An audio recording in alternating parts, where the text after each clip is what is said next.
दोस्तों आज के वीडियो हम बात करेंगे इन्वायरमेंट के संबंधित कुछ महत्वपूर्ण टॉपिक हैं।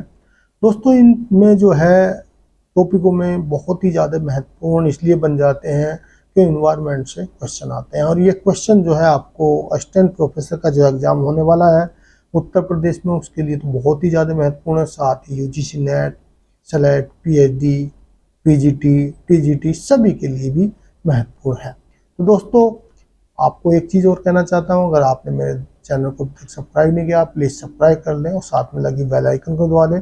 वीडियो अच्छा लगता है तो वीडियो को भी लाइक करें और दोस्तों को शेयर कर दें। इससे पहले हम दोस्तों जो 2 वीडियो बनाए हैं उसमें हम 13 टॉपिक पूरे कंप्लीट कर चुके हैं। इसमें 14 नंबर टॉपिक है और ये सब टॉपिक जो ऐसे हैं जो इन्वायरमेंट के संबंधी अपडेट हुए हैं राष्ट्रीय और अंतर्राष्ट्रीय लेवल पर। सॉरी, तो चलते हैं 14 नंबर टॉपिक पर। पृथ्वी दिवस, जिसको अर्थ डे भी बोला जाता है, 22 अप्रैल को पृथ्वी दिवस मनाया जाता है। इस वर्ष पृथ्वी दिवस की थीम थी इन्वेस्ट इन योर प्लेनेट। तो दोस्तों पहली बात तो ये भी बहुत ज़्यादा आता है कि पृथ्वी दिवस कब मनाया जाता है, जल दिवस कब मनाया जाता है और जैविक विविधता दिवस कब मनाया जाता है, वन्य जीव दिवस कब मनाया जाता है। इनसे एक न एक क्वेश्चन आ ही जाता है। जनसंख्या विश्व जनसंख्या दिवस कब। तो दोस्तों यहाँ पर आपको पृथ्वी दिवस के बारे में भी और दूसरा इसका पूछ लिया जाता है कि थीम क्या है, तो यहाँ पर इन्वेस्ट इन योर प्लेनेट भी आ सकता है। अब इसके जो है कुछ हम पृथ्वी दिवस के बारे में थोड़ा सा विस्तार से आपको बताएंगे। 1969 में पर्यावरण पर यूनेस्को सम्मेलन में जॉन मैकोनेल द्वारा पृथ्वी दिवस औपचारिक रूप से प्रस्तावित किया गया था, यानी कि उन्होंने एक प्रस्ताव रखा था। बाद में 1971 में संयुक्त राष्ट्र महासचिव यू थॉर्न द्वारा वर्णन 21 द्वारा प्रतिवर्ष अंतर्राष्ट्रीय पृथ्वी दिवस मनाने के लिए घोषणा पर हस्ताक्षर किए गए और यह पहली बार 1970 में मनाया गया। तो सबसे पहली बात तो यह पृथ्वी दिवस कब से मनाना शुरू हुआ, कब इसका प्रस्ताव रखा गया और इसमें कौन उस समय महासचिव थे, ये भी पूछा जा सकता है। 22 अप्रैल के बाद यह दिवस हर साल 193 से अधिक देशों में मनाया जाता है, यानी कि 193 देश तो जो है यूएनओ के सदस्य हैं। जो सदस्य नहीं हैं, एक दो देश ऐसे हैं वो भी पृथ्वी दिवस को मनाते हैं, क्योंकि पृथ्वी दिवस एक ऐसा दिवस है जो बहुत ही महत्वपूर्ण है। और पृथ्वी दिवस नेटवर्क अर्थ डे नेटवर्क द्वारा विश्व स्तर पर समारोह को समापन किया जाता है, यानी कि इस दिन समारोह किए जाते हैं। अब चलते हैं पृथ्वी दिवस समारोह मनुष्य को उनके द्वारा उत्पादित पर्यावरण गिरावट की याद दिलाने का एक तरीका है, यानी कि पृथ्वी दिवस का मेन मकसद जो है दोस्तों, मान लिया पर्यावरण या इन्वायरमेंट में जो गिरावट आ रही है या जो प्रदूषित हो रहा है उसको याद दिलाने का एक तरीका है और इलेक्ट्रॉनिक उपकरणों को बंद करने की सलाह देता है, यानी कि कम से कम इलेक्ट्रिक उपकरण का उपयोग किया जाए। जो उत्सर्जन स्तर को कम करने के लिए सार्वजनिक परिवहन का प्रयोग करने में नहीं है। यह माना जाता है कि पृथ्वी और उसके परिस्थितिक तंत्र में अपने निवासियों को जीवन और जीविका प्रदान करता है। अब पेरिस समझौता पे बात करेंगे। पेरिस समझौता जलवायु परिवर्तन पर संयुक्त राष्ट्र फ्रेमवर्क कन्वेंशन, यानी कि यूनाइटेड नेशन फ्रेमवर्क जो कन्वेंशन हुआ है के भीतर पेरिस समझौते पर हस्ताक्षर किए गए थे। इस समझौते का मुख्य उद्देश्य पूर्व औद्योगिक स्तरों की तुलना में वैश्विक तापमान में वृद्धि को 2 डिग्री सेल्सियस के नीचे रखना था और वृद्धि को 1.5 डिग्री सेल्सियस तक सीमित करने के प्रयास है। यानी कि जिस प्रकार आप देख रहे हैं इन्वायरमेंट में क्या है, टेम्परेचर बढ़ता जा रहा है और यह जो है पेरिस समझौता तो हुआ है, इसमें यह बताया गया जो तापमान बढ़ रहा है उसको 2 डिग्री से अधिक नहीं बढ़ने देना है और 1.5 पर ही इसको सीमित कर देना है। अब चलते हैं नेक्स्ट 16 नंबर जो पॉइंट है वह है गंगा प्रश्नोत्तरी 2022 प्रतियोगिता। तो दोस्तों ये भी इन्वायरमेंट से संबंधित है और गंगा यमुना जितनी भी नदियां हैं उनके संबंधी कोई योजना चल रही है या उनसे कुछ संबंधी कुछ होता है तो असिस्टेंट प्रोफेसर का एग्जाम हो या नेट का हो, उसमें इस तरह के ऑप्शनल क्वेश्चन पूछ लिए जाते हैं। तो यह जो दोस्तों जो गंगा प्रश्नोत्तरी है 2019 में ट्री क्रेज फाउंडेशन के सहयोग से स्वच्छ गंगा के लिए राष्ट्रीय मिशन ने गंगा प्रश्नोत्तरी शुरू किया, यानी कि 2019 में इसको शुरू किया था, जो एक ऑनलाइन प्रश्नोत्तरी है। इस वर्ष की गंगा प्रश्नोत्तरी यानी कि 2022 की अप्रैल 2022 को शुरू हुआ और अब तक 1 लाख से अधिक लोगों ने, विशेषकर बच्चों ने, इसमें भाग लिया है। अभी अंतर्राष्ट्रीय जैव विविधता दिवस यानी कि 22 मई अंतर्राष्ट्रीय जैव विविधता दिवस के रूप में मनाया था। इस पर प्रश्नोत्तरी का अंतिम दिन है, यानी कि 22 मई तक की लास्ट होगा। इस प्रतियोगिता का विजेताओं की घोषणा 5 जून 2022 को विश्व पर्यावरण दिवस पर के अवसर पर एक लाइव उसके साथ की गई, यानी कि इसकी शुरुआत जो हुई थी मार्च में हुई थी। और 4 नंबर में भी पढ़ लेते हैं। गंगा प्रश्नोत्तरी 2022 का पंजीकरण 22 मार्च 2022 को विश्व जल दिवस पे अवसर पर हुआ। तो दोस्तों शुरुआत हुई इसकी विश्व जल दिवस, जब हम कब मनाते हैं हम 22 मार्च को, और उसका जो है फिर 22 मई को जो है इसका अंतिम दिन था, और 5 जून को जो है इस पर एक ऑनलाइन क्विज हुआ, यानी कि 22 से अगले मार्च अप्रैल मई 2 महीने तक इसका रजिस्ट्रेशन हुआ और 5 जून को इसका जो है क्विज हुआ। गंगा प्रश्नोत्तरी 2022 में 4 विषय रखे गए थे। तो यहाँ पर क्वेश्चन आ सकता है, आपको दूसरा कोई विषय दे देगा। पहला विषय था इसमें आज़ादी का अमृत महोत्सव और अर्थ गंगा। दूसरा था प्रसिद्ध स्थान और व्यक्ति, जो भी प्रसिद्ध स्थान है या व्यक्ति के बारे में। तीसरा भौतिक भूगोल। चौथे में करंट अफेयर। करंट अफेयर किससे थे? जैसे करंट अफेयर का बहुत सारा मैटर है, लेकिन इसमें सिर्फ वनस्पति और जीव और प्रदूषण, जल उपचार प्रौद्योगिकी से ही क्वेश्चन करंट अफेयर के पूछे गए थे। अब इसमें बात करते हैं पुरस्कार की। प्रथम पुरस्कार विजेता को एक लैपटॉप मिलेगा। दूसरे और तीसरे पुरस्कार विजेता को एक टैबलेट या किंडल मिलेगा। अब यहाँ पर क्या है, ये प्रश्न संरचना किस प्रकार होगी? प्रश्नों की जो संरचना 3 श्रेणियों में बनाई थी। ग्रेड ए 8वीं कक्षा तक के बच्चे इसमें भाग ले सकते थे। ग्रेड 2 में 9th से लेके 12th, यानी कि क्लास 9, 10, 11, 12 तक के बच्चे। और ग्रेड 3 जो होता है इसमें कोई भी व्यक्ति, कोई भी संस्था, कोई भी विश्वविद्यालय, कोई भी वरिष्ठ नागरिक भाग ले सकता था। प्रश्नोत्तरी में 3 दौर होते हैं, जिसमें ज्ञान का आंकलन करने के लिए प्रश्न को लघु सर्वेक्षण शामिल है। गंगा प्रश्नोत्तरी 2019 में गंगा प्रश्नोत्तरी की शुरुआत बच्चों और युवाओं को संवेदनशील बनाने और गंगा नदी के बारे में ज्ञान प्रदान करने के उद्देश्य से की गई थी, यानी कि बच्चों को, वयस्कों को और युवाओं को क्या की गई थी, गंगा के बारे में जानकारी, जिसमें ऐतिहासिक, भौगोलिक, भूगोल और सांस्कृतिक महत्व, शासन संरचना, जैव विविधता, करंट अफेयर, पूर्व प्रयास, प्रसिद्ध व्यक्ति को शामिल किया गया था। स्थापना के बाद से गंगा क्यूज सरकार के नमामि गंगा कार्यक्रम में बच्चों को शामिल करने के साथ साथ लोगों के लिए एक सीख के अनुभव के रूप में एक सफल मंच है।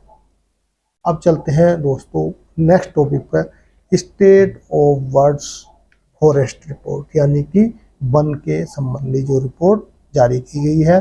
The state of world forest, जिसको SOF बोला जाता है, काब 2022 का संस्करण विश्व वानिकी कांग्रेस 2022 2 मई 2022 के पहले दिन जारी किया गया। इसके जो मुख्य बिंदु हैं, the state of the world forest SOFO संयुक्त राष्ट्र के खाद्य और कृषि संगठन, जिसको FAO बोला जाता है। तो दोस्तों ये पूछा जा सकता है ये किस संगठन के अंतर्गत काम करता है? तो खाद्य और कृषि संगठन के का प्रमुख प्रकाशन है, जो हर 2 साल में प्रकाशित होता है। और ये भी आ सकता है क्या ऑप्शन के, हर साल होता है या 2 साल में, 3 साल में, तो इस चीज़ का भी ध्यान रखने की। वनों के संबंधी जो रिपोर्ट है FAO के द्वारा वह 2 साल के अंतराल के बाद प्रकाशित की जाती है। दूसरा पॉइंट है FAO संयुक्त राष्ट्र की एक विशेष एजेंसी है, जो भूख को हराने, यानी कि जो भूखमरी से वो हो रहे हैं उनको हराने, और पोषण और खाद्य सुरक्षा के संबंधी अंतर्राष्ट्रीय प्रयास को नेतृत्व करती है।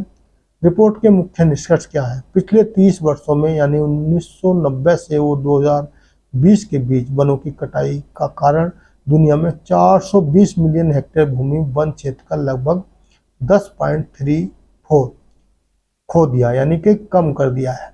हालांकि वनों की कटाई दर में गिरावट आ रही है, लेकिन 2015 और 20 के बीच हर साल 10 मिलियन हेक्टेयर वन नष्ट हो रहे हैं।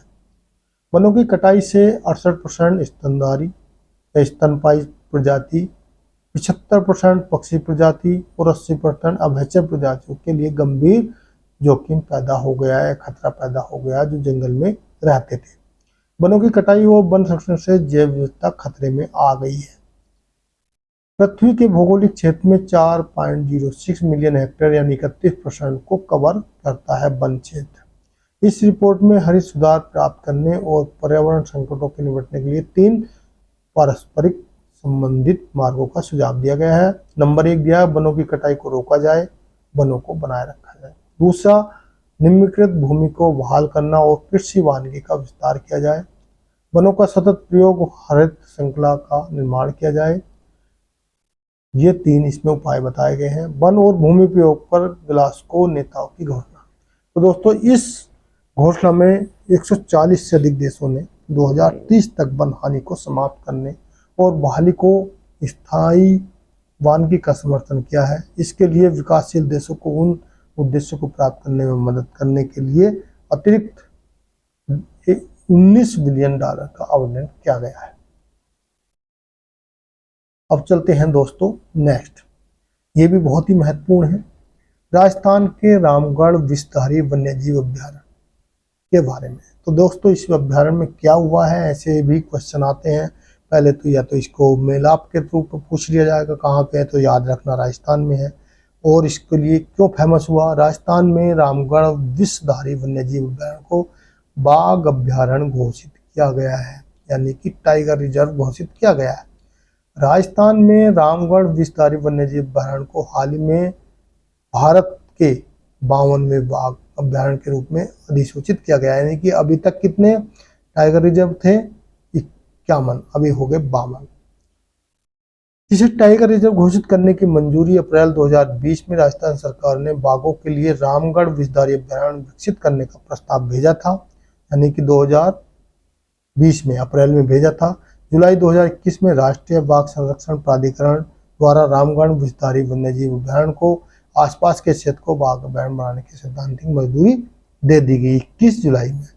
रामगढ़ विषधारी वन्यजीव अभ्यारण्य लगभग 252 वर्ग किलोमीटर के क्षेत्र में फैला है, 252 में फैला है, और 1982 में राजस्थान वन्यजीव और पक्षी संरक्षण अधिनियम 1951 के तहत एक अभ्यारण्य घोषित था, सिर्फ एक।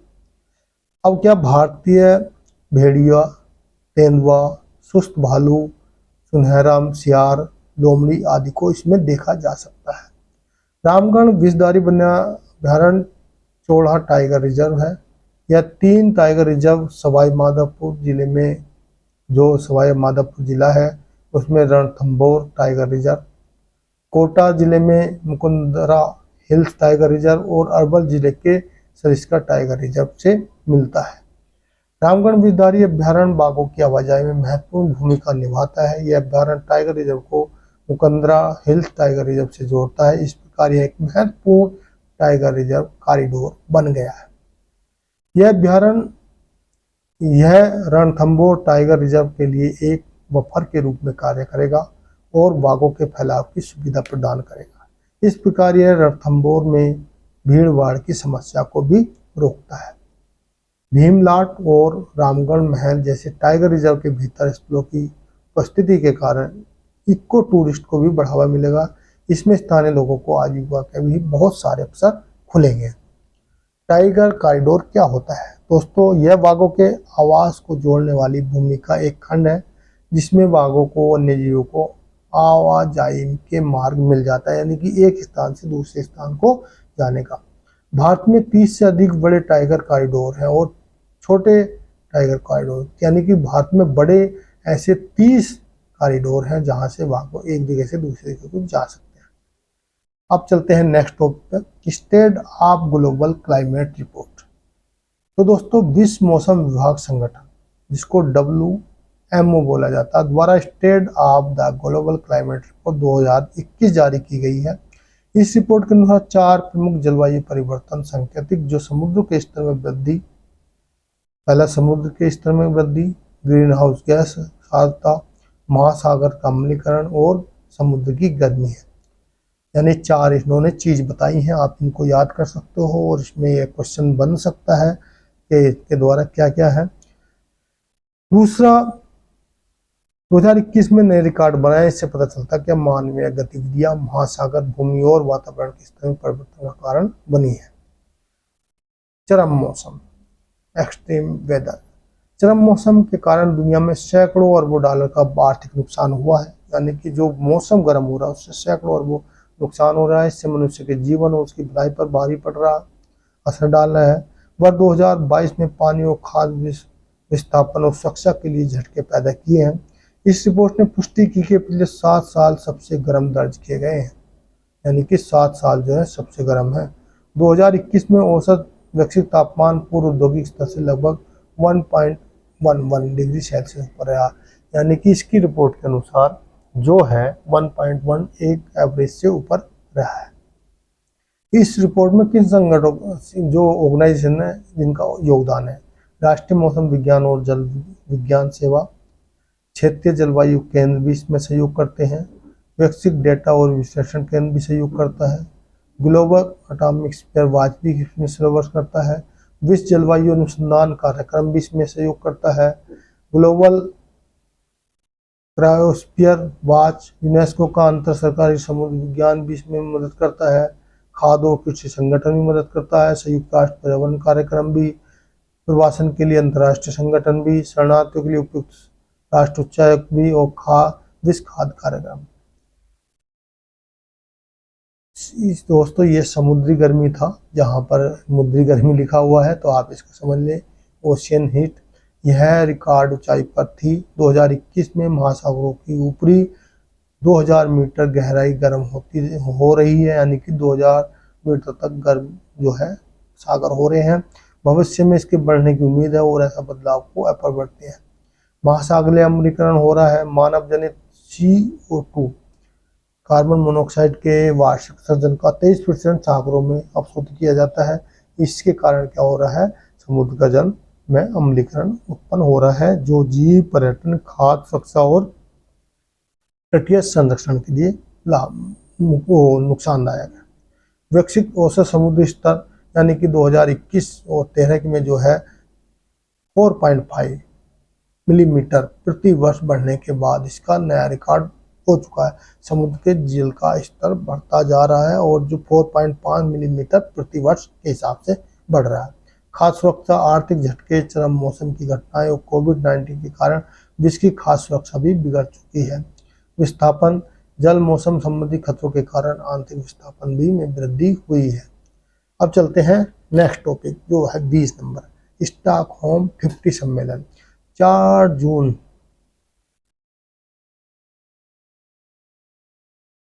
2022 को दुनिया भर के वैज्ञानिक, शोधकर्ताओं और कार्यकर्ताओं स्टॉकहोम में एकत्रित हुए। उन्होंने जीवाश्म ईंधन को चरणबद्ध तरीके से समाप्त करने के साथ साथ विकासशील देशों को स्वच्छ ऊर्जा के लिए उनके परिवर्तन में समर्थन देने की चर्चा की। दोस्तों इससे पहले भी स्टॉकहोम में एक सम्मेलन हुआ था 50 साल पहले। अब इसको स्टॉकहोम इसलिए दिया गया 2022 और 50 देखोगे तो 1972 आएगा। मुख्य बिंदु, पहली बैठक 50 साल पूरा होने के उपलक्ष्य में यह सम्मेलन आयोजित किया गया।